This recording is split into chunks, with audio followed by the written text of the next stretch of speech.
suas Bíblias lá em Hebreus, capítulo 11. Hebreus, capítulo 11. No versículo 32. Versículo 32, a seguir, vai dizer assim: e que mais direi?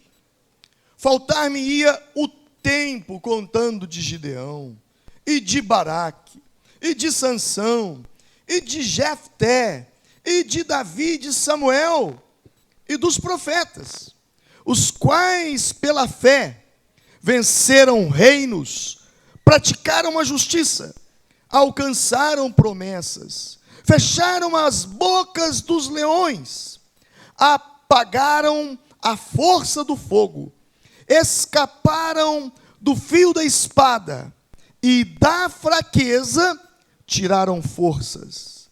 Na batalha se esforçaram, puseram em fuga os exércitos dos estranhos.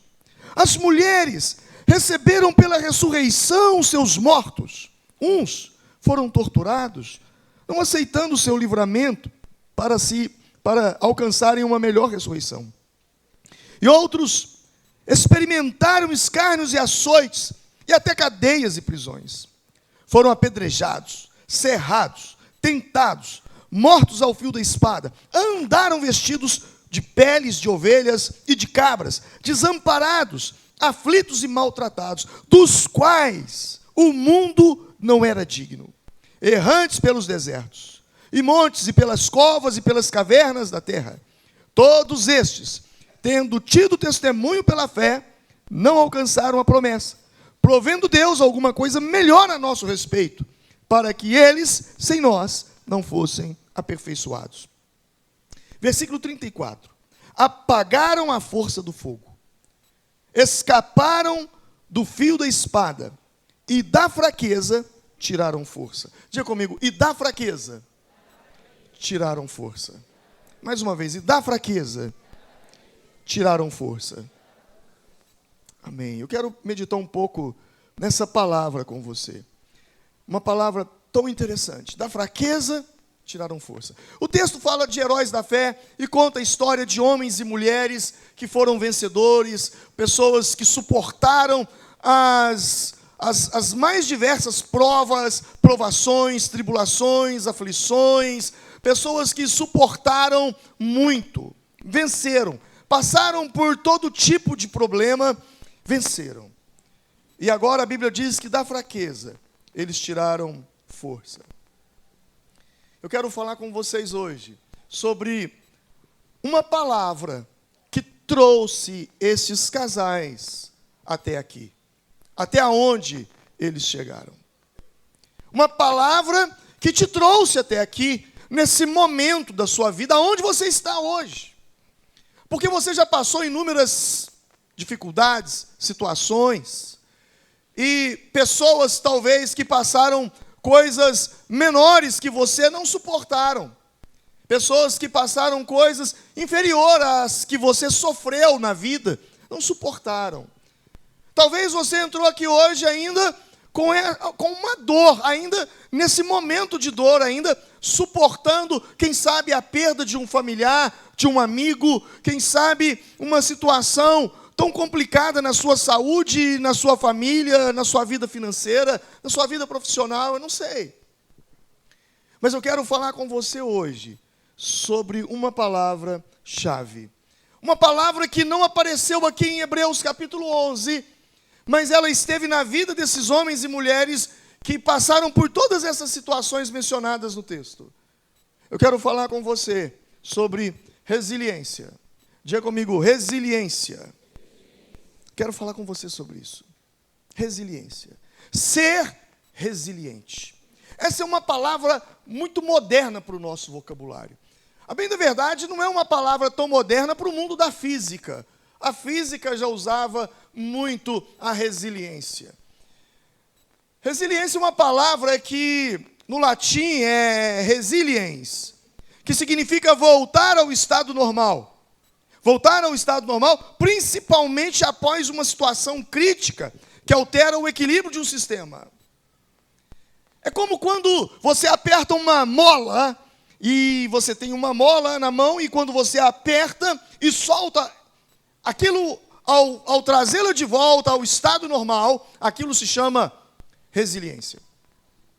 Resiliência, na psicologia, é a capacidade de uma pessoa lidar com seus sérios problemas, vencer obstáculos pessoais, vencer obstáculos sociais, não ceder à pressão, seja lá qual for a situação. Resiliência na física é a propriedade que alguns corpos apresentam ao retornar à sua forma original, após terem sido submetidos a uma deformação elástica. Resiliência na vida é como aquele coqueiro que está ali no litoral, e de repente vem uma tempestade, um vento muito forte, e aquele coqueiro, ele enverga todo, mas ele enverga, e quem vê o coqueiro se envergando diz, vai quebrar. Mas ele não se quebra, ele enverga todo. E depois que passa aquela tempestade, que o vento acalma, ele volta ao seu estado normal. É sobre isso que eu quero falar com você. De passar por tempestades na vida, passar por situações difíceis na vida, a ponto das pessoas olharem para nós e dizerem, agora acabou. Agora chegou no fim. Agora não tem mais como descer nesse poço. Acabou, ele acabou, ela acabou, não tem mais jeito. E de repente você se levanta. Você se levanta. Resiliência é a capacidade de sofrer pressão. Resiliência é a capacidade de enfrentar obstáculos, é a capacidade de vencer, de não perder a motivação, de permanecer firme. Quando você começa a estudar a Bíblia, você começa a perceber que a Bíblia é uma história de pessoas resilientes, está cheio de pessoas resilientes na Bíblia. E por que não falar de Davi? Davi que enfrentou uma resiliência, ou seja, ele teve uma resiliência, para enfrentar um problema. Quando Samuel ungiu Davi a rei, já existia um outro rei que era Saul. Mas até que a profecia se cumprisse, foram 14 anos de espera. 14 anos de espera. Sabe, resiliência é a capacidade de suportar a pressão. E se existe uma coisa que tem uma pressão muito forte sobre as nossas vidas, se chama tempo. Diga comigo, tempo. O tempo, ele nos traz determinadas situações. O tempo passa e você não vê. E as coisas vão acontecendo. E você não pode fazer nada. Você está diante de uma situação que já não lhe restam mais recursos, já não lhe restam mais palavras, já não lhe resta mais nada. E a única coisa que você pode fazer é apenas esperar. E é justamente nesse momento de espera que eu e você precisamos ser resilientes. Porque muitos não suportam a pressão do tempo e desistem.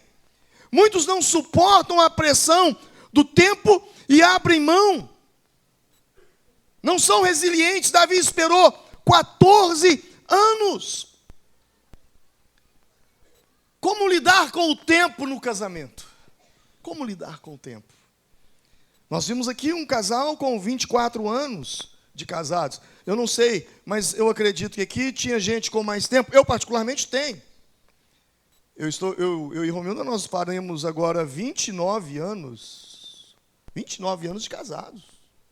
29, 28, 29 anos. 29 anos. O tempo passou. Eu tinha 21 anos. Ela tinha 20 quando nós nos casamos. 2 meninos. O tempo passou. 29 anos se passaram. 3 filhos. Hoje já temos 2 netos. O tempo passou. Mas o que me chama a atenção é que muita coisa daquele 21 anos de idade, 20 anos de idade ainda permanece uma forma tão intensa como se tivesse sido ontem. Sabe, o tempo ele é um desastre para a paixão, porque com o tempo a paixão diminui. Com o tempo o amor se esfria, e Jesus disse que até o sal se torna insípido. Se o tempo é um adversário, então como que a gente lida com isso? Por que o tempo é um adversário? Por quê? Porque com o passar do tempo vem algo chamado rotina. Eu não sei, eu acho que eu não fui feito para viver em rotina. Mas eu posso dizer uma coisa, não existe nada mais danoso para a paixão do que a rotina. A rotina destrói qualquer paixão. A rotina destrói até a paixão por Jesus, até a paixão por Deus. A rotina, ela tem esse poder destrutivo. A rotina, ela cansa. A rotina, ela desgasta. Por isso eu digo, ela é destruidora. Mas como destruir a rotina? Como destruir a rotina? Quando você para pensar, vamos falar assim sobre namoro versus casamento. O namoro, ele é feito de eventos. Por que o namoro é feito de eventos? Porque cada encontro é um evento. Sim ou não? Hoje eu vou me encontrar com minha namorada. Vou me encontrar com meu namorado. Aí eu tenho que me preparar, porque é um grande evento. E aí a mulher fica lá horas e horas na frente do espelho, e o moço lá também o tempo todo se preparando. E aí quando eles se encontram, vão celebrar. Vamos numa pizzaria. Vamos numa churrascaria. Ah, vamos lá. Você está sempre, não, está acontecendo algo legal na cidade, vamos fazer. Então você está sempre, o namoro ele é feito de eventos. Cada encontro é um evento. Só que com o passar do tempo, aquilo que era um evento começa a se transformar numa rotina. E é aí que mora o perigo. O perigo de um casamento é quando o namoro acaba. É quando o namoro acaba dentro do próprio casamento. Sempre é um perigo, né? Alguém diz que quando dois jovens se encontram, ali pelos 20 anos, aí um diz assim, cara, mudou uma menina aí para o bairro, pensa numa menina bonita. Está morando aqui, ó. Onde é que é?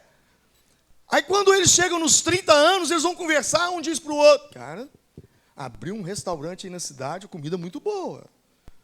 Comida muito legal. Aí depois que passa dos 40, eles se encontram e falam, rapaz, mas tem um médico tão bom aqui na cidade. Vai mudando, né? O assunto agora é o médico. Casais, eles entram numa rotina simplesmente quando eles deixam de namorar. E aí começa a vir, é até interessante, mesmo quando os casais resolvem namorar.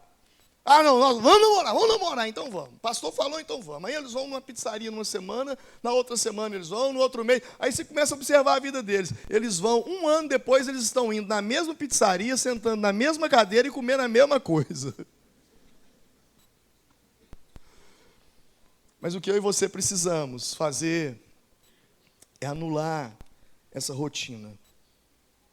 É fazer do casamento um lugar de eventos. É olhar a partir dessa palavra que eu estou dando aqui agora, e trazer uma reflexão. Há eventos no nosso casamento, ou o nosso casamento se transformou em uma rotina? O que nós precisamos fazer? Sabe, é uma passagem lá em Apocalipse, capítulo 2, que fala do nosso amor por Deus. E o nosso amor por Deus, Deus compara esse amor também ao casamento, porque ele diz que o marido deve amar a sua esposa, como Cristo amou a sua igreja. Deus faz essa comparação. Então eu pego essa palavra e trago ela para o meu amor para com a minha esposa, mas também o meu amor para com Deus. Aquele que é casado, pense na esposa, pense no marido. Aquele que é solteiro agora, pense em Deus. Porque a própria Bíblia diz isso, né? o que é casado pensa nas coisas do mundo, como que há de agradar o esposo, a esposa, e o que é solteiro pensa nas coisas de Deus. Mas há uma passagem lá em Apocalipse, capítulo 2, 5, que diz: lembra-te, pois, de onde caíste. Arrepende-te e pratique as obras que praticava no princípio. Uma outra tradução diz: pratica as primeiras obras. Ei, deixa eu te dar uma chave aqui agora, para tudo na vida, tudo, isso que se encaixa em tudo na vida. Com relação ao amor a Deus, com relação ao amor ao cônjuge, com relação à paixão pela sua profissão, por tudo aquilo que você faz, eu quero que você entenda uma coisa: faça o que você fez no começo e nunca vai acabar. A chave é essa. Diga comigo: faça o que você fez no começo e nunca vai acabar. Se você fizer com Deus o que você fez no começo, você nunca vai deixar o primeiro amor. Se você fizer no seu casamento o que você fez no começo, não vai esfriar. Em tudo na vida, faça como você fez no começo e nunca vai acabar. Mas Davi também, ele não foi só resiliente ao tempo, ele foi resiliente a uma das coisas mais destrutivas, que é a crítica. Muitos casamentos, eu falava sobre isso ontem com eles lá nos Cavaleiros do Apocalipse, sobre o criticismo. E há um texto que mostra em 1 Samuel capítulo 17, versículo 28, quando Davi vai levar um lanche para os seus irmãos que estavam no fronte para a guerra contra Golias, e ele pergunta o que estava acontecendo ali, e o seu irmão então responde: o que você veio fazer aqui? Com quem deixaste aquelas poucas ovelhas lá no deserto? Bem conheço a tua presunção, a maldade do teu coração, que desceste para ver a guerra. Então Davi diz: que fiz eu agora? Sabe, críticas doem. Mas as críticas que mais doem são de pessoas próximas a nós. Sabe, gente que eu nem conheço, e criticar não vai fazer muita diferença. Se o Trump resolver fazer uma crítica a mim lá na televisão americana, não vai mudar muito a minha vida. Mas se uma pessoa que eu amo, que é próxima, fizer uma crítica, talvez possa machucar. E nós temos que estar prontos para críticas. A crítica que mais dói, e algumas pessoas não sabem criticar, eu quero te ensinar a criticar hoje. Porque a crítica é saudável, a crítica é benéfica.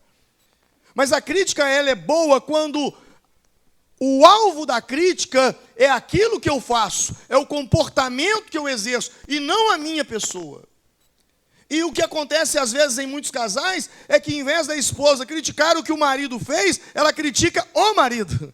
Ao invés de criticar o que a esposa fez, ele critica a esposa. Ou seja, uma crítica lançada à personalidade. Então entenda, uma coisa é o que eu faço, outra coisa é quem eu sou. Mas eu também tenho aprendido a lidar com a crítica. Sabe, muitas vezes julgamentos que nós recebemos, e aí a gente precisa entender isso. E aí eu saio do casamento e vou para a vida lá fora. Muitas das críticas que se transformam, que na verdade são julgamentos com relação a você, você precisa entender que as pessoas que te julgam, como também quando você julga as pessoas, que todo julgamento parte do nosso caráter. Ou seja, o que eu quero que você entenda com isso? Eu julgo as pessoas com base naquilo que eu sou. Se eu sou um mau caráter, um mentiroso, um enganador, um trapaceiro, e se eu tenho um diálogo com você, e você quer me ajudar, você quer me dar um apoio, um suporte, mas se eu sou esse tipo de gente, imediatamente eu coloco o meu caráter sobre você, e eu passo a julgar você de acordo com quem eu sou. E se eu sou trapaceiro, eu penso que você está tentando me trapacear. Se eu sou um mentiroso, eu imagino que você está então mentindo para mim. Se eu sou um enganador, eu imagino que você está tentando me enganar. Por quê? Porque eu julgo as pessoas com base naquilo que eu sou. Quando Caim matou Abel, e a história de Gênesis nos diz isso, logo após a morte do seu irmão, a Bíblia diz então que Deus vem requerer de Caim o sangue de Abel, e Caim, numa conversa com Deus, Deus diz: olha, a partir de agora você vai sair errante pelo mundo. E Caim imediatamente diz: Deus, mas quem se encontrar comigo vai querer me matar. Olha só essa palavra. Quem se encontrar comigo vai querer me matar. O que eu e você precisamos entender é que o único homicida que existia na face da terra era quem? Caim. Mas como é? Eu julgo as pessoas com base naquilo que eu sou. Então, como eu tive a capacidade de matar o meu irmão, provavelmente alguém que me encontrar também vai querer me matar. Tudo bem aí? Então nós precisamos tomar cuidado com aquilo que nós julgamos. E quem é resiliente, ele suporta o tempo. Quem é resiliente, ele suporta também a crítica. Eu dizia para o pessoal aqui, lá no encontro, que de um tempo para cá, eu amadureci muito com relação a uma crítica. E, para mim, crítica é um feedback. Pastor, mas quando alguém te ofende, depende. Se a ofensa que ele está fazendo for verdadeira, cabe a mim consertar. Se a ofensa que ele me faz é mentirosa, para mim não muda nada. Eu dava o exemplo de antigamente, não sei se ainda tem, porque os palavrões já não fazem parte mais do meu vocabulário já há muitos anos, então parece que os xingamentos eles mudam, né? Eles vão mudando. Mas eu me lembro que quando eu me converti ainda muito garoto, muito cedo, com 18 anos, mas naquela época existia um xingamento que era assim, esse aí era para briga mesmo. Era quando alguém falava que a mãe do outro era uma prostituta. Lembra dessa frase? Ô, filho de uma puta, né? Perdoe aí a expressão. Então isso era motivo de briga. Mas e hoje? Hoje se alguém chega para você e fala: ei, você é um filho de uma prostituta, você tem dois caminhos. O primeiro caminho é: se sua mãe não foi e não é uma prostituta, é uma mentira. Se é uma mentira, o que isso vai influenciar sobre a sua vida? Nada. Se isso é uma verdade, você vai dizer: tadinha da mamãe, realmente ela teve que prostituir, foi uma vida muito difícil que ela teve, você está certo, eu sou filho de uma puta mesmo. Vocês estão entendendo? Sim ou não? Então eu e você precisamos aprender a lidar com a vida.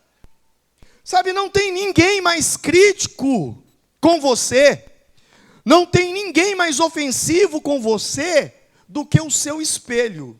O seu espelho fala mal demais de você. Ele fala tão mal que ele te faz pentear o cabelo todo dia e ficar um tempo de frente dele. O meu espelho, eu estou a ponto de quebrá-lo. Porque toda vez que eu chego diante dele, ele fala: nasceu mais um cabelinho branco. Olha aí, aquela ruga que você não tinha, agora você tem. Hoje o seu espelho te fez muita crítica. Você foi tão criticado por ele que você passou maquiagem às mulheres. Você foi tão criticado por ele que você ficou um tempo passando um pente lá no seu cabelo. Ou seja, você olhou no espelho e o espelho diz para você: você não está legal. Sim ou não?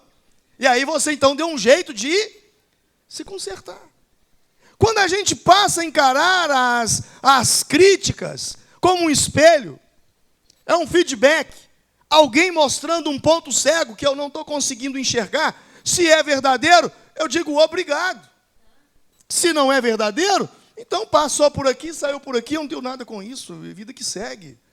Então, nós precisamos ser resilientes à crítica. Eu digo, o teu sucesso, e ouça o que eu vou dizer, o teu sucesso vai depender da sua capacidade de resiliência às críticas.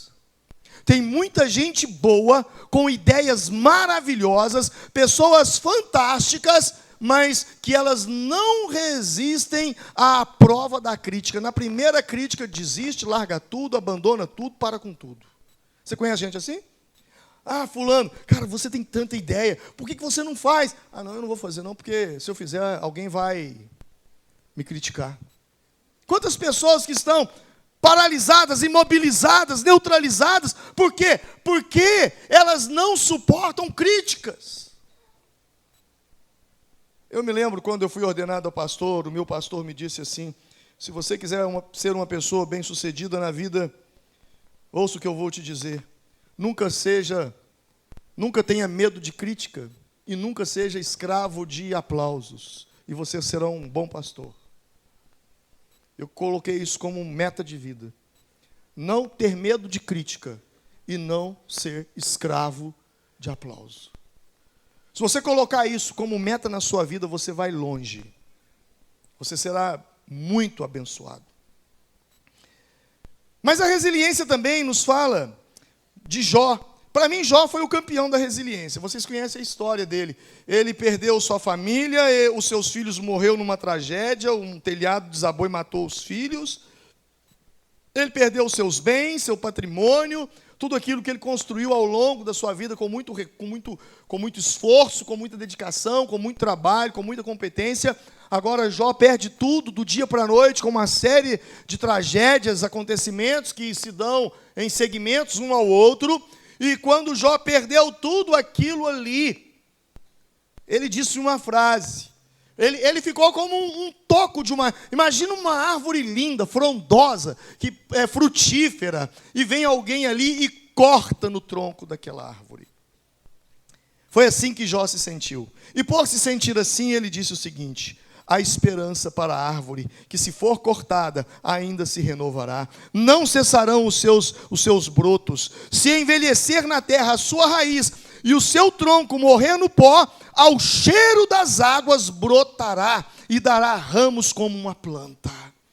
Jó está dizendo, ainda que te cortaram, ainda que deixaram você como um toco, como um tronco, apenas o tronco, um toco, ao cheiro das águas, você vai brotar novamente. Sabe, eu acho magnífico a resiliência da árvore. Eu acho magnífico a resiliência da madeira. Eu acho tão magnífico que me chama muita atenção quando você trabalha no escritório, você tem um escritório, você tem lá papel Chamex, né? Vamos dizer lá, você tem folhas de A4. E você sabe que o papel vem da madeira. E quando começa a chover, parece que imediatamente o papel sente a chuva. Ele sente, ele muda. Há impressoras que você tem que colocar o papel até a luz para que ele venha aquecer. Por quê? Porque ele sente o cheiro das águas. Os livros, quando vem a época das chuvas, eu tenho eu acho que eu tenho 800 e poucos livros na minha estante. E esses livros, quando vem a época das chuvas, eu percebo eles ali na estante, ele começa a inchar. Porque ao cheiro das águas brotará. Sabe, Deus faz isso conosco, Deus nos deu essa capacidade de resiliência. Nós somos como árvores, nós somos como madeira. A Bíblia nos compara como árvores muito. Existem inúmeras passagens nos comparando como árvores. Salmo 1 vai dizer que nós somos como árvores plantadas junto ao ribeiro de águas, cujas folhas não murcham, não seca e dá o fruto na estação própria. Jesus, quando ele foi falar dos falsos profetas, ele disse, pelo fruto se conhece a árvore. Então ele nos compara como árvore, mostrando que nós temos essa capacidade de resiliência. Sabe, quando todos pensarem que nós estamos completamente destruídos, lá estamos nós, nos erguendo do pó novamente. Amém? E aí Jó diz assim, eu sei que meu Redentor vive, por fim se levantará sobre a terra. Jó 19:25 vai dizer isso. Mas sabe uma coisa extremamente importante para você conseguir, e eu uso muito isso na minha vida, para eu conseguir ser resiliente, e a Bíblia me ensina isso, é usar de ressignificação. É ressignificar as coisas que me acontecem. A finalidade da ressignificação é alterar o significado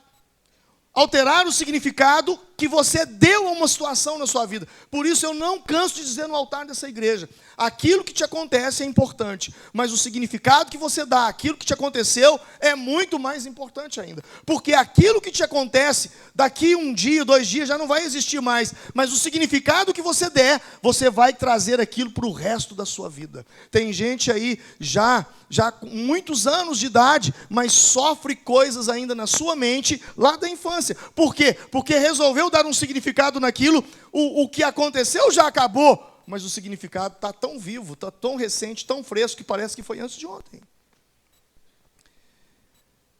E quando a gente não ressignifica, sabe, nós começamos a valorizar mais aquilo que é negativo. E nós não percebemos o quanto nós somos abençoados por 365 dias do ano. A gente foca numa coisa ruim que aconteceu, e com isso a gente fica estacionado num momento ruim da vida. E quando a gente estaciona num momento ruim da vida, a vida se torna sem graça, a vida se torna sem sabor, tudo está ruim. Você tem uma família maravilhosa, você tem filhos lindos, você tem pais que te amam, você tem tudo ao seu redor que favorece, que trabalha ao seu favor, mas você sempre é portador de uma tristeza, você é portador de algo como se tudo que você tem não valesse nada. Por quê? Porque você está estacionado no momento ruim da vida. Talvez foi um momento difícil, de um divórcio, de uma frustração, de uma ofensa, ou por ter perdido uma pessoa querida, uma decepção, um negócio que não deu certo, sei lá. O fato é que, quando nós ficamos reféns disso, sem ressignificar, vem o desânimo, vem a depressão, e posteriormente vem doenças psicossomáticas que invadem o nosso corpo através da nossa alma. Mas quando a gente muda o significado, nós mudamos também a maneira de agir. Mudar o significado é você ver aquilo por uma ótica diferente, por lente diferente, por um ângulo diferente da vida. Eu me lembro da passagem de Lucas capítulo 15, que fala do filho pródigo. É uma passagem muito interessante. Eu acho que quem escreveu lá, filho pródigo, porque não é Deus que dá os títulos. Quando você lê a Bíblia, o que está escrito foi de Deus, mas os títulos são os homens que colocam. Então, para mim, quem colocou o título nessa parábola do filho pródigo, para mim, ele errou. Porque o nome dessa parábola, na minha opinião, deveria se chamar o pai pródigo, não o filho. Ah, você não sabe o que é pródigo. Então eu vou te explicar. Pródigo, o significado de pródigo é esbanjador. Aquele que esbanja. E nessa parábola, para mim, quem esbanja é o pai, que esbanja amor de sobra. Um filho que pede a herança com o pai ainda vivo, e ele quer porque quer, e o pai lhe dá a herança, ele sai de casa, vai gastar tudo numa terra longínqua, para não ficar aos olhos dos pais, que porventura poderia chegar e falar, filho, dá um conselho. Não, ele vai para uma terra longínqua, acaba com tudo no meio de prostituições, e quando ele termina com tudo, já não tem mais nada, ele então vai comer lavagem, é o que a Bíblia diz. Mas um dia ele caiu em si mesmo. Isso me chama muita atenção. A ficha cai. Quando a ficha cai, ele diz, vou voltar para o meu pai. Vou voltar para a casa do meu pai. E quando ele vem de encontro ao pai, o irmão mais velho, ao chegar em casa e ver a festa que o pai estava fazendo, o irmão mais velho dá um significado. E o significado do irmão mais velho, Lucas 15, 30, é o seguinte: e agora que voltou este teu filho, que gastou os teus bens com as prostitutas, logo lhe mandastes matar o novilho gordo e faz uma festa para ele? Esse foi o significado que o filho mais velho deu. Mas o pai dá um outro significado. E no significado do pai, já não estava ali mais o filho rebelde, já não estava ali mais o filho que aprontou, o filho que queimou a herança, o filho que destruiu aquela casa, que acabou com o seu coração partindo, saindo de casa. O pai dá um outro significado. O pai diz o seguinte ao filho, ele diz ao filho mais velho, meu filho, este meu filho, teu irmão, esse meu filho, ele estava morto e reviveu. Ele tinha se perdido e foi achado. Então vamos começar a festa. A pergunta que eu te faço é: que significado que você está dando nas coisas que te acontecem? Porque eu tenho certeza que tem muitos significados isso. Quando algo me acontece, que me aborrece, que me chateia, eu começo a pensar, quantas coisas isso pode significar para mim? E aí eu começo a enumerá-las. Às vezes eu até escrevo, isso, significa aquilo, aquilo outro. Depois que eu faço uma lista de significados, aí eu falo assim, vou escolher uma aqui que me faz bem. E quando eu mudo o significado, eu mudo o meu comportamento. Quando eu mudo o meu comportamento, eu mudo os meus resultados. Há uma passagem em Atos 5, 40, 41, que fala que quando os discípulos, os apóstolos, eles foram presos, foram açoitados, Deus os solta milagrosamente, e posteriormente eles são presos de novo. E ao serem presos, há um julgamento, e havia um homem ali chamado Gamaliel, e esse Gamaliel ele faz um discurso muito interessante, que convence as pessoas que os apóstolos deveriam ser soltos. E o texto bíblico diz assim, chamaram os apóstolos e mandaram açoitá-los. Eles apanharam mais uma vez. Depois ordenaram-lhes que não falassem em nome de Jesus. Os apóstolos então saíram do sinédrio alegres, por terem sido considerados dignos de serem humilhados por causa do nome de Jesus. Ei, preste atenção nisso. Eles foram presos, perseguidos, humilhados, maltratados, açoitados. Eles poderiam ter saído dali e dado um significado. A vida é uma miséria, a vida não presta. Olha só, a gente foi falar de Deus, de Jesus, olha o que aconteceu conosco. Eu não vou fazer isso mais. Não, a Bíblia diz que eles saíram dali alegres. Por que eles saíram dali alegres? Mesmo por passar situações terríveis de humilhação. Por que eles saíram alegres? Por causa do significado que eles deram.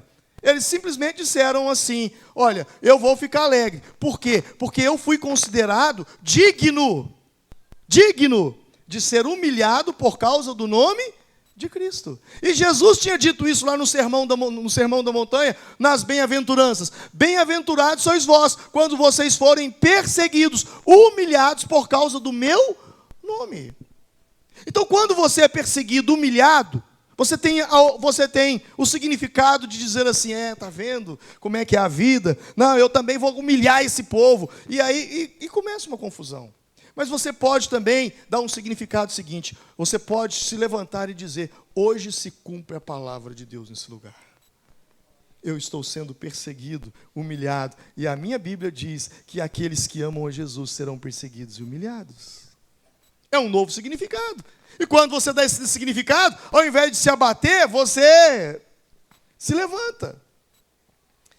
Eu poderia falar da resiliência de José, que foi odiado pelos irmãos, desprezado, tudo por causa de um sonho que ele contou. Gente, ouça, presta atenção nisso. Não é qualquer pessoa que está pronta para ouvir os seus sonhos. Amém?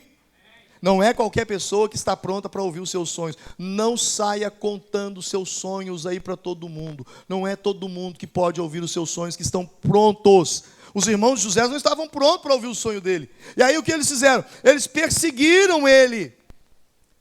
Eles simplesmente o ameaçaram de morte. Depois lançaram ele numa cova. Pegaram as roupas dele, mataram um animal, sujaram as roupas de sangue, chegou para o pai e disse, pai, José foi atacado por feras, morreu, só sobrou as roupas dele aqui, olha o sangue dele aqui. E o pai viveu como que o filho tivesse sido morto. Na verdade, José tinha sido vendido. Foi vendido por uma caravana que passava por ali, e ele viveu aproximadamente 15 anos lá no Egito, como escravo.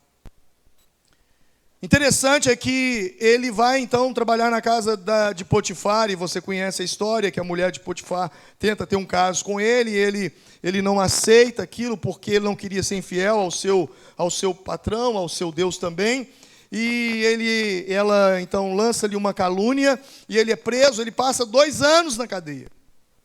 2 anos. E interessante que na cadeia José conheceu o padeiro, porque o padeiro e o copeiro do faraó foram parar lá na cadeia. E José aproveitou aquele tempo ali para fazer relacionamento. E ele fez relacionamento com o padeiro e com o copeiro. Deixa eu te dizer uma coisa, você quer ser bem-sucedido na vida, sim ou não? Sim ou não? Ouça o que eu vou te dizer. uma coisa que pode ser um termômetro, se você vai conseguir ser bem-sucedido na vida, é o número de relacionamentos que você tem.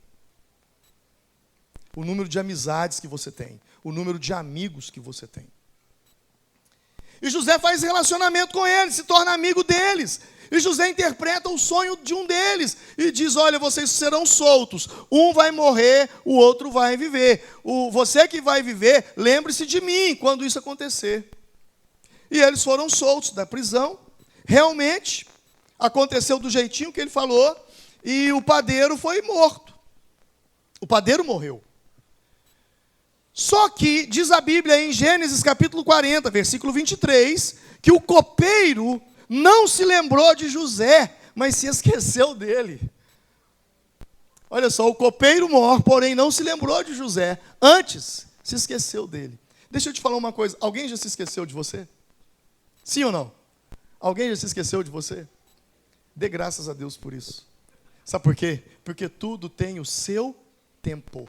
Ele esqueceu na hora certa. Não era a hora dele se lembrar de José. Irmão, se a sua vida está na mão de Deus, Deus tem o controle, Deus sabe o que é para acontecer agora, o que é para acontecer depois.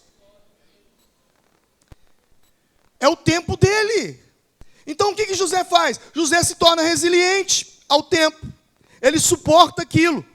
Mas depois ele sai dali para ser governador do Egito. Deus faz uma coisa linda, mas muito, muito linda. Pastor, mas e se eu cair? E se eu cair? Sabe, resiliência não é aquele que não cai. Não. Resilientes caem. Resiliência não é aquele que não cai. Resiliente é aquele que sempre se levanta. Então, resiliência é transformar a pressão em experiências com Deus. E aí, eu vi um videozinho, eu falei, eu vou colocar esse vídeo, eu quero terminar com esse vídeo. É um vídeo pequeno, é um vídeo de, eu acho que 50 segundos, não tenho certeza. E ele é uma cena de um filme que fez muito sucesso. E eu acho que todos nós aí, pelo menos a galera da minha idade aí, assistia muito. Eu era muito apaixonado com o Rock Balboa. Quem assistiu o Rock aí? Rock 1, Rock 2, Rock 10, Rock 20, Rock 30, sei lá. Acho que está fazendo filme do Rock até hoje. Rock tá lá. Põe para mim, por favor. E ele fala, no filme ele dá um conselho muito legal. Vai lá. Você deixou de ser você. Agora deixa as pessoas botarem o dedo na sua cara e dizerem que você não é bom. E quando fica difícil, você procura alguma coisa para culpar, como uma sombra. Eu vou dizer uma coisa que você já sabe. O mundo não é um grande arco-íris. É um lugar sujo, é um lugar cruel, que não quer saber o quanto você é durão. Vai botar você de joelhos e você vai ficar de joelhos para sempre se você deixar. Você, eu, ninguém vai bater tão duro como a vida. Mas não se trata de bater duro. Se trata de quanto você aguenta apanhar e seguir em frente, o quanto você é capaz de aguentar e continuar tentando. É assim que se consegue vencer. Agora, se você sabe o seu valor, então vá atrás do que você merece, mas tem que ter disposição para apanhar. E nada de apontar dedos, dizer que você não consegue por causa dele ou dela ou de quem seja. Mas se você não acreditar em você mesmo, nunca vai ter uma vida. Não importa o quanto você bate, mas sim o quanto você aguenta apanhar e continuar. O quanto você consegue suportar e seguir em frente, porque é assim que se ganha. São palavras que foram ditas há muito tempo, mas que prevalecem até os dias de hoje. Porque essas palavras também, quando você procura na Bíblia, você vai encontrar algo semelhante a isso. Não é o quanto você bate.